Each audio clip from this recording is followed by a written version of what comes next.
식사를 한 후 장염에 걸렸다는 거짓 협박으로 식당 주인들의 돈을 뜯어낸 사기범이 경찰에 붙잡혔습니다. 장염맨이라고 불리는 이 남성은 10개월 동안 약 9천만 원의 돈을 갈취했는데요. 장염맨의 수법과 처벌 수위 그리고 SNS 기승을 부리고 있는 해킹 범죄에 대해서까지 양지민 변호사와 함께 짚어보겠습니다. 어서 오십시오. 안녕하세요. 일단 장염맨 관련된 이야기 하겠습니다. 워낙 전국에 있는 유명 음식점 연락을 해서 장염에 걸렸다 거짓 협박하고 또 피해액만 9천만 원에 달하는데 어떤 사건인지 좀 짚어볼까요?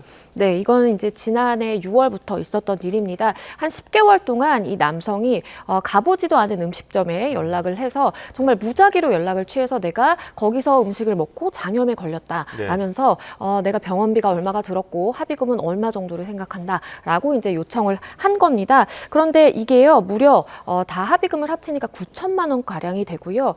피해받은 이 피해 식당만 해도 지금 400곳이 넘는 업주들이 피해를 입은 상황입니다. 아마도 하루에 전화를 뭐 10통에서 수십 통씩 더 이렇게 돌리면서 누구라도 하나 걸려라라는 마음을 가지고 이렇게 무작위로 연락을 취한 것 같고요. 많은 업주들이 피해를 입었습니다. 네. 자, 이쯤에서요. 저희 장염맨을 직접 체포한 심남진 전북경찰청 형사기도대 이 팀장도 또 연결이 되어 있습니다. 수사 상황이나 체포 당시의 상황 자세히 한번 들어보도록 하겠습니다. 선생님 나와 계십니까? 네, 안녕하세요. 네, 안녕하십니까? 저희가 지금 앞서 이야기한 것처럼 약 한 400여 곳 식당에서 9천만 원을 갈취한 사건입니다. 달리 말하면 400여 곳이 피해를 입을 동안 적발이 안 됐다는 상황이거든요. 수사할 때는 좀 어려움이 없으셨습니까? 네, 사실 이 장현맨이 수사 저희가 할 때 계속 휴대전화를 바꿔가지고 추적할 때 좀 어려움이 있었습니다. 예. 그런데 지금 들어보면은 400여 곳도 어떤 수사를 하면서 구체적으로 이렇게 식당 상황이라고 해야 될까요? 불특정으로 전화를 하긴 했습니다만 전화를 하기 전에는 이 식당에 대해서는 어느 정도쯤 배경을 알고 있었던 것 같거든요. 어떻습니까? 아니요, 장현맨은 식당에 대한 배경 지식 전혀 없었고요. 그냥 무턱대고 전화로 네네, 휴대전화로 그냥 검색해서 뭐 예를 들면 전주 맛집 뭐 이런 식으로 검색해가지고 했습니다. 자, 어떤 수법으로 협박을 했는지 저희가 녹취가 들어와 있습니다. 9천만 원 뜯어내고 400여 개 식당에서 전화를 해서 이러한 방식으로 협박을 하고 돈을 뜯어냈다고 합니다. 녹취 먼저 들어보시죠. 매장 측에서는 사실 은폐하는 것도 아니고. 아니, 그런 거 절대 아니에요. 저기요. 네네. 사실 은폐하는 거 맞죠? 왜냐면은 네네. 본인이 어떻게 손님한테 불쾌하게 했는지 다 빠졌잖아요. 1인당 약값 들어간 게 3만 원 정도고, 주값 비용 발생한 거 한 3만 원에다 약값 비용 발생한 3만 원, 1인당 한 6만 원 정도 나왔어요. 네. 아무튼 죄송합니다. 다음에. 사장님이 모르는 전화 안 받아요. 아니, 그 판단은 당신이 하지 말고 사장님 전화번호 불러주라고요. 네, 뭐 주값까지 계산하면 얼마 정도가 들 것이고 약값이 얼마고 뭐 이런 얘기를 했단 말이죠. 그러다 보니까 이제 뭐 전반적인 자세한 얘기는 아니겠지만 그 식당에서 뭘 팔고 있고 얼마고 거기에서 어떤 식사를 했을 때 이제 장염에 걸릴 것이냐 이런 것들 좀 알고 전화를 한 것 같긴 하거든요. 이게 대화를 들었을 때는 어떠셨습니까? 네, 일단 저희가 이 녹취록 말고도 이제 피해자 조사를 했을 때는 이 수법이 뭐냐면은 일행하고 뭐 출장을 갔다. 근데 그쪽에 있는 도청 후배 뭐 소개를 받고 갔는데 일행들이 다 뭐 복통 설사를 겪었다. 그리고 약을 먹었다. 뭐 피해복을 해줘야 되지 않냐. 뭐 이런 식으로 이제 은근히 압박감을 줬죠. 예. 이제 전화를 수차례 바꾸기도 하다 보니까 이제 수사 과정에서 조금 어려움도 있으셨을 텐데 팀장님 계신 전주뿐 아니라 지금 전국 음식점 상대로 범행을 저질렀습니다. 수사를 시작하게 된 어떤 계기라고 해야 될까요? 그건 어떻게 있습니까? 일단 2월 말경에 이제 저희 전주 지역에 이런 피해가 있다는 지방 보도가 있었고요. 보도를 접하고 저희가 인터넷 검색을 해보니까 이 피해가 전국적으로 있는 거예요. 그리고 또 수사를 하는 그 경찰서가 있는지 확인해봤더니 한 4-5군데가 수사를 하고 있더라고요. 근데 이제 검거를 하지 못하고 수사가 답보 상태에 있는 걸 보고 이런 사건은 우리 형사기동대가 투입해서 하는 게 맞겠다 이렇게 판단하고 저희가 이제 바로 수사를 착수했습니다. 예. 자, 피해자인 그 식당 주인들도 만나 보셨잖아요. 네네. 지금 장현맨이 가지도 않은 식당에서 내가 언제 누구랑 가갖고 이런 피해를 입었다 이런 얘기를 하는 거 아닙니까? 근데 이제 네네. 식당 업주 입장에서는 그 오지 않았다는 사실을 몰랐을까요? 네, 그 피해자분들 전혀 몰랐고요. 예. 그래서 다 송금했습니다. 예. 아니 왜냐면은 이제 언제 어떻게 오셨어요? 뭘 드시고 장염에 걸리셨을까요? 뭐 이런 것 좀 물어볼 법도 한데 그런 걸 물어보지 않고 이렇게 네네. 돈을 보낼 수밖에 없었던 건 어디에 좀 배경이 있다고 보십니까? 네, 일단 그 입장에서는 식중독 같은 게 걸렸다라고 피해 신고가 들어가면은요, 예. 구청이나 이제 그런 데서 조사가 나오고요. 예. 혹여 그 식중독이 있는 게 발견되지 않더라도 뭐 음식 재료 보관 상태 이런 것도 다 이제 점검을 하거든요. 사실 식당 입장에서는 그런 게 상당히 부담스럽고 예. 또 그 요즘은 그 블로그 같은 거 많이 하잖아요. 예. 근데 이제 거기에 일부 손님들이 이런 경우에 막 악의적인 댓글을 막 달고 그런 경우도 가끔 있거든요. 예. 그러면 이제 이미지 손상이 되니까 사실 그런 게 두려웠다고 하더라고요. 예. 차라리 그 돈을 지불하고 마는 게 좀 낫지 않겠나 싶은 생각에 이제 돈을 좀 지불했던 것 같은데 네. 지금 밝혀진 게 418개 식당입니다. 추가 피해 음식점이 있을 가능성도 있죠? 예, 저희가 이제 그 구속하고 나서 추가로 계좌 영장을 열어봤는데요. 예. 한 38곳 정도가 추가로 발견이 됐고, 예. 999만 원 정도 더 피해 금액을 확보했습니다. 예. 그래 보니까 장현맨이 2022년에도 같은 수법으로 또 식당들 협박해서 구속당한 전력이 있더라고요. 네네. 2022년에도 똑같은 수법으로 범행을 했었습니다. 본인이 그때 당시에도 그렇게 해서 붙잡혔는데 똑같은 수법으로 또 같은 범행을 저질렀을 때 붙잡히지 않았을 거라고 생각을 했을까요? 그래서 이번에는 조금 더 조심하면서 이 범행을 했고요. 사실은 이제 이 친구가 출소하고 나서는 예. 한 2개월 정도는 정말 열심히 살려고 노력을 했대요. 예. 그런데 이제 휴대전화 개설하는 과정에서 뭐 사기를 당했다고 하는데 그러면서 이제 조금 생활이 좀 궁핍해졌고요. 근데 사실 이게 저희들한테는 확인되지 않는 사항인데 뭐 그렇게 뭐 변명은 하더라고요. 본인의 진술 혹은 변명은 그렇다 말씀이시고요. 네, 지금 네. 구속이 돼서 검찰에 송치할 계획이라고 하셨고 또 통장 내역을 통해서는 추가적으로 범행 어떤 경위들도 있었다고 하셨는데 향후 수사는 어떻게 진행되는 네. 겁니까?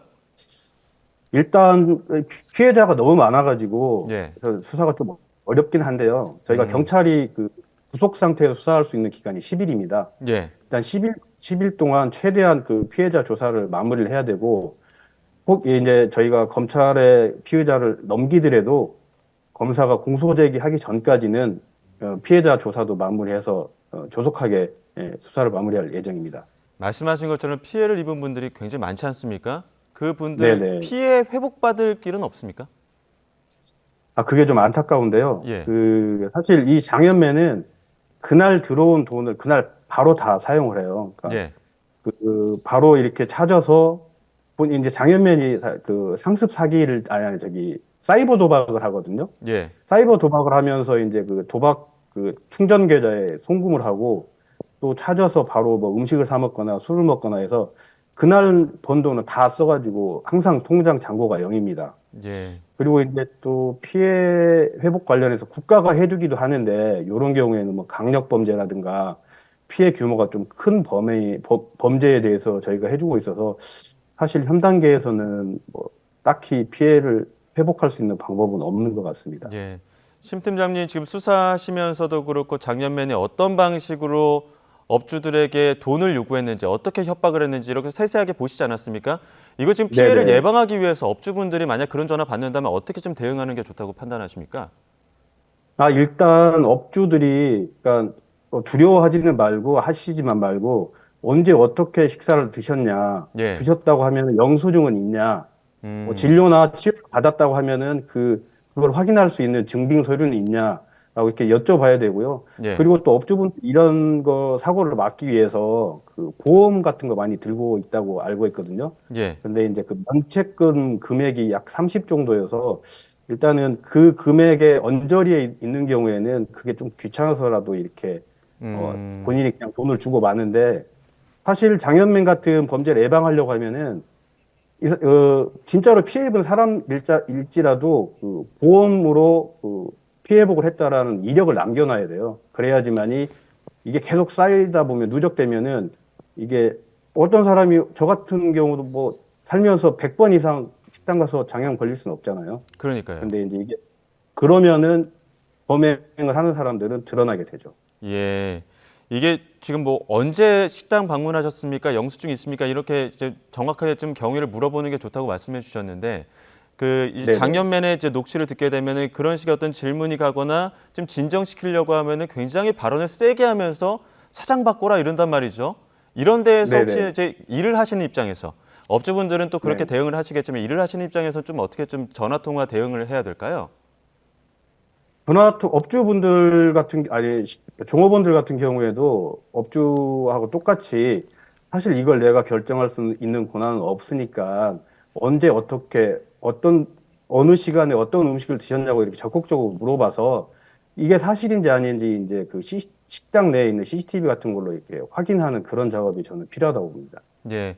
팀장이 앞서 이렇게 면책금 관련해서 얘기를 해주셨는데 그 부분 좀 구체적으로 말씀해 주실 수 있을까요?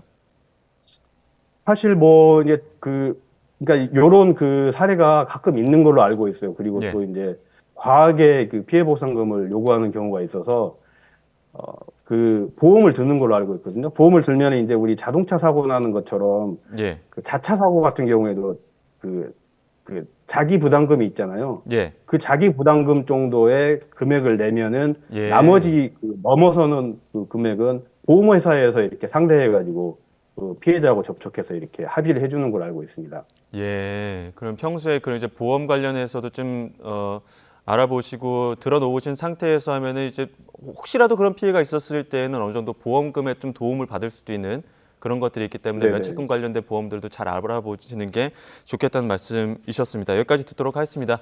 자, 지금까지 심남진 전북경찰청 형사기동대 이 팀장께 생생한 현장 이야기 들어봤습니다. 감사합니다. 네, 감사합니다. 네, 변호사님 지금 연결 내용 같이 또 들으셨는데 자, 말씀 들은 것처럼 2년 전에도 이미 같은 수법으로 또 한 번 구속된 전력이 있단 말이죠. 이번에 또 가중처벌이 되는 거죠? 그럴 것으로 보입니다. 왜냐하면 이 남성의 경우에는요, 동종 범죄를 이미 2022년, 그러니까 2년 전에 저질렀고요. 예. 실제로 수감 생활을 했습니다. 1년 정도. 그 다음에 출소한 뒤에 지금 2개월 만에 거의 비슷한 수법으로 또다시 이제 동종 범죄를 저지른 것이거든요. 일단은 일반 사기죄, 우리가 형법상에 규정된 이제 일반 사기죄의 경우에 법정형이 10년 이하의 징역 또는 2천만 원 이하의 벌금에 처한다라고 이제 되어 있는데요. 이 사람 같은 경우에는 정말 많은 이제 횟수에 걸쳐서 많은 금액을 편취를 했잖아요. 예. 그러면 상습 사기로 볼 수가 있습니다. 예. 그 자체로 가중 처벌이 되는 것이고요. 말씀드린 것처럼 출소 이후에 2개월 만에 동종 전과를 저질렀기 때문에 우리가 누범에 해당한다라고 이야기를 합니다. 누범의 경우에는요, 내가 어떠한 형을 살아서 형이 집행된 이후에 3년 이내에 또다시 범죄를 저지르면 가중 처벌하게 되거든요. 그렇기 때문에 이 남성의 경우에는요, 실형 선고가 될 것이 거의 확실하고요. 그리고 그전에는 1년을 선고를 받았겠지만 훨씬 더 중하게 처벌받을 것입니다. 예. 워낙에 같은 장염이라는 어떤 이제 꾀병으로 거짓 협박을 하면서 돈을 뜯다 보니까 장염맨이라는 별칭까지 붙을 정도였었는데 네. 이 외에 또 이렇게 거짓 협박 전화를 하는 사례들이 꽤 있습니까? 네, 많습니다. 왜냐하면 이게 앞서서도 이제 이야기가 나왔지만 사실은 이 사람들이 전화를 해서 요구하는 그러한 액수가 뭐 몇 천만 원이라든지 이렇게 굉장히 이제 거액은 아니고요. 네. 그리고 전화를 해서 이제 업주들의 좀 반응을 보고 보시면은 저 이제 송금 내역을 보시면 한 5만 원을 송금한 경우도 있어요. 네. 그렇기 때문에 사실은 내가 5만 원 내지는 뭐 한 10만 원 정도 어차피 보험사의 면책금 조로 이제 납부를 해야 되는 것을 그냥 이 사람에게 주고 좋게 그냥 합의를 하고 끝내겠다라는 이제 심리를 사실 이용하는 것이기 때문에 예. 아무리 5만 원, 10만 원이라도 이것이 정말 수천 건, 수백 건이 모이면은 또 거금이 되는 것이거든요. 예. 이걸 전형적으로 노리고 이제 이러한 범죄를 저지르는 경우가 많고요. 그리고 이러한 장현맨 같은 경우에는 정말 이례적으로 많은 숫자에 이제 전화를 하고 실제로 9천만 원 가량을 편취를 했기 때문에 이렇게 드러나게 됐지만 정말 그 정도가 아니라 뭐 수십 건 내지는 뭐 대여섯 건 정도 내가 저질렀다. 엄연히 법적으로는 사기지만 겉으로 드러나지 않는 경우도 많습니다. 자, 지금 앞서 경찰청 팀장님께도 질문을 드려봤던 내용이기도 하고요. 만약에 그런 협박 전화를 받았을 때 업주 입장에서는 뭐 영수증 혹은 언제 방문을 하셨는지 이런 것들을 좀 물어보고 조금 더 이성적으로 대응하는 게 좋다 이렇게 말씀을 해주시긴 했습니다만 아무래도 협박 전화 와가지고 막 격앙된 목소리로 뭐라고 그렇게 몰아붙이다 보면 이렇게 좀 힘들잖아요. 어떻게 좀 대응하는 게 좋다고 보십니까? 일단은요, 이 업주분들이 반드시 아셔야 되는 것이 아무리 이 사람이 정말로 배탈이 나서 내가 만든 음식을 먹고 병원에 다녀왔다라고 하더라도 나에게 전화를 해가지고 욕설을 퍼부면서 내지는 고함을 지르면서 이렇게 소리칠 권한은 없다라는 것을 아셔야 돼요. 예. 왜냐하면 전화를 한 차례 하는 것도 아니고 수차례 연락이 안 된다면서 하는 것도 예. 엄연히 따지면 이것이 업무 방해가 될 수 있는 것이고요. 예. 그리고 그렇기 때문에 정말 안심하시고 사실관계를 먼저 확인하셔야 된다라는 말씀을 드리고 싶습니다. 예. 언제 어느 일시에 어느 메뉴 음식을 먹었고 얼마를 계산했는지 요즘에는 다 데이터가 남아있거든요. CCTV라든지 아니면 카드 결제했다면 영수증이 남아있기 때문에 반드시 확인을 하셔야 되고요. 그리고 이제 이렇게 영업을 하시는 분들끼리 서로 이러한 사례를 좀 공유를 하면서 사실은 나도 이런 피해 당했다라면 사실은 이게 상습 사기범들은 드러나게 마련이거든요. 예. 그것도 하나의 방법이 될 수 있겠다 싶습니다. 네.